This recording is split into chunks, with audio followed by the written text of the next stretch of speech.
All right, we're back with another one. We're gonna talk about thoughts. We have so many thoughts per day. So apparently a normal person, yes, a normal person, has about 60,000 to 70,000 thoughts per day, which is insane to think about because not all of them are conscious thoughts. You don't even know that you're thinking them. Those are also subconscious thoughts. I think the amount of conscious thoughts that we have are around 5,000 to 6,000. That is a lot of thoughts. If you define each thought as like a little tiny mental flicker, you know, like lasting less than half a second, it's probably these two. But if you're defining thoughts by things that you hear in your head, like a coherent mental episode, then it's a lot smaller. But still, that's a lot. And our minds just sort of go crazy without us even trying. So today we're gonna go over thinking thoughts, but on purpose. On purpose. But I have this really interesting method that I tried out on how to sort of clean up my thoughts because mine were just all over the place not too long ago. It was distracting and difficult and not too much fun, but I found this new method that really helped me out. So I figured since we have so many thoughts per day, and I had all these thoughts running on autopilot, not really sure what I was thinking, not really monitoring what I was thinking, right? I decided to take this and then I pretended that I was a completely different person, but I was observing the thoughts in my head. It was almost like I was shadowing somebody. I did this for an entire 24 hours. It did feel kind of weird at first. It did feel like I was being watched, but it was really just me versus me. Like, what's happening? What is this? Yeah, so it was really just me and me together. But this was more me consciously monitoring this, which felt like it was all over the place. Gotta draw this guy with his notebook.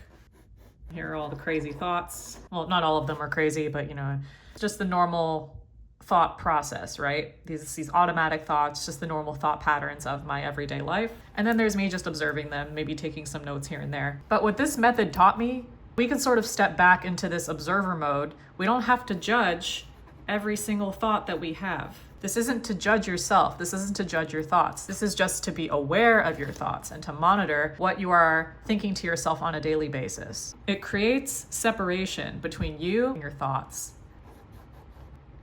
So if you have a thought that is negative or sad, you don't have to identify with it. And the observer, right, the other version of you, you could just kind of be neutral to it. Say like, hey, I'm observing that there is a negative thought in my mind, but I'm not going to try to fix it or do anything with it. I'm simply just going to exist with it. And what that does, let's create a scene here. We have both versions of me and this thought, and we're literally all just sitting together. We're having a little campfire. I'll just make a little campfire, roast some marshmallows. I couldn't resist. So let's all just sit together. Let's all just hang out. There's nothing to be afraid of. And what this did is it immediately made the thought less threatening. It made the thought less important. And weirdly enough, I started noticing, I'm like, actually, I can flip this thought around if I want to. Like, these thoughts don't control me. So by simply just monitoring the thoughts that were happening by accident, just the automatic thoughts and the automatic way of thinking, just by observing it as this monitor person, like I'm shadowing this lost its power immediately. So when you have thoughts like, I'm never going to be successful, or I'm never going to do this, or this thing is happening, or I'm sad, I put off this really important thing that I need to do. When you're just observing it instead of judging it, it loses all of its power. And that's step number 1 to thinking thoughts on purpose, as I call it. So by creating separation between this character and the observer and the thoughts, you are actively succeeding in making this less important and this the most important. Your observations of the thoughts will shape them going forward. Not only this, but you will find that your nervous system is a lot calmer when you're simply an observer and you're not judging every single thought that pops into your mind. You will feel a lot better. You'll feel a lot calmer. This is honestly like a mindfulness exercise, but it's so much more than that. The thing about thoughts is that they create loops and patterns. One thought will then trigger another thought, which will then trigger another one, and it usually goes into a little loop or a circle. When you notice a certain trend or a story or a series of thoughts, just observe them. Don't judge them. Once you're able to observe them, you could then decide if this thought pattern is serving you or if it's causing you more stress. You could then decide, I don't have to think this way. This is optional for me. I don't have to think like this just because these thoughts are in my head and just because they've been in my head my whole life. Over time, as you become an observer of your thoughts, these thoughts will lose all their power and the loop can be broken. Another way I like to think of this, you ever get those emails? They're spam emails. Most people get them all the time. You probably get hundreds per day and they all go to your spam folder, right? But we don't freak out every time we see a spam email. We don't say, oh my God, this is so annoying. I got another spam email today. This is the worst thing. This is the worst day ever, blah, blah, blah. Like we don't react like that. Like I don't know anyone who reacts like that. So why do we react like that when a thought comes into our head and it might not be the nicest one? There's no sense in entertaining it. We just treat it like a spam email. You put it in your spam folder in your mind. So this has been a really good trick as far as like getting rid of unwanted thoughts or just things that I don't want to subscribe to. Unsubscribe. So here's the part that's probably the most important. You can choose new thoughts. Oh my God. Revolutionary, right? Wow. Oh my God. Yeah, like it seems crazy to even think this. Like, oh, well, this is just the way that I've always thought. Oh, can I choose new thoughts? Like at first it seems pretty unbelievable. Like, my thoughts are so automatic. I can't change them. I can't choose new thoughts. I can't rewire my brain. But it's not even about rewiring. It's just making decisions, like choosing to think a certain way, choosing to view thoughts in your mind, and then give yourself a choice. Like, do I want to subscribe to this old way of thinking just because I've always thought it? Or do I want to choose new thoughts that will serve me better at this point in my life? I also like to think of it like a radio. I don't even know how to draw a radio. I'm just going to draw, something with a little dial and whatever. Of course, I'll make a face on it because that's what I do with everything. All your thoughts exist, but you're turning the dial and you're choosing what frequency to stay on. You're choosing what thoughts to stay on. And if you don't like a station, you could just tune out of it. It's like changing a song on the radio. A lot of us think that our thoughts are just happening to us, and a lot of the time, they are. It can get really annoying. But if you act as that observer, if you go into observer mode, the thought loses its power. Then eventually you realize, like, I could choose to think something different now. I could tune out of this now. I could choose a more pleasant station to listen to. Figure out the thoughts that you want to change. Let's say you have this recurring thought in your life. The thought would be, I'm so lazy. And that doesn't feel very good to hear that in your head all the time. So as the observer,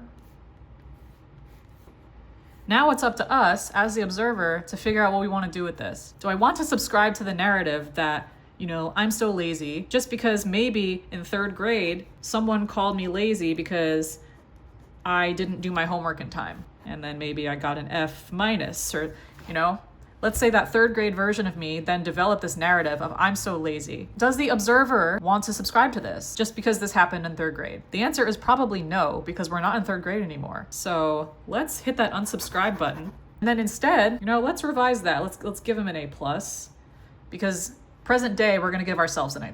We're going to make them happy instead.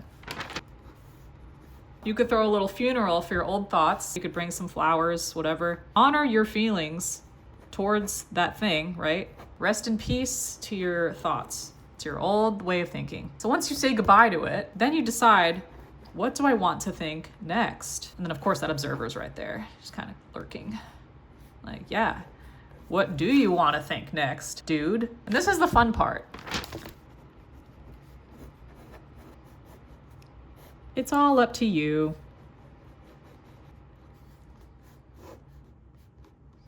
I feel like the observer is getting creepier by the second. I kind of like it though. So basically it's all up to you. So once you're able to observe your old way of thinking, once you're able to unsubscribe or throw them in the spam folder of things that you don't want to be thinking anymore, then you could choose new. File, new thought.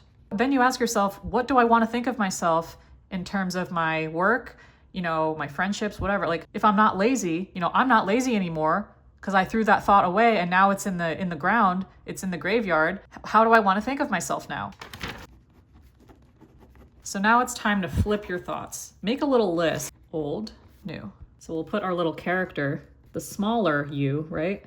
The one from 3rd grade, and then we have the observer on the right side. But I didn't make him creepy this time. Lazy. So that's how we used to label ourselves, right? How do we want to view ourselves instead? Actually, I'm so responsible. or I'm so productive. Every time the old thought comes back, because it will try. Every time the old thought comes back, you say, nope, that snap didn't even work. Can I snap with this hand? Yeah, I can. I got this. I'm a bad snapper.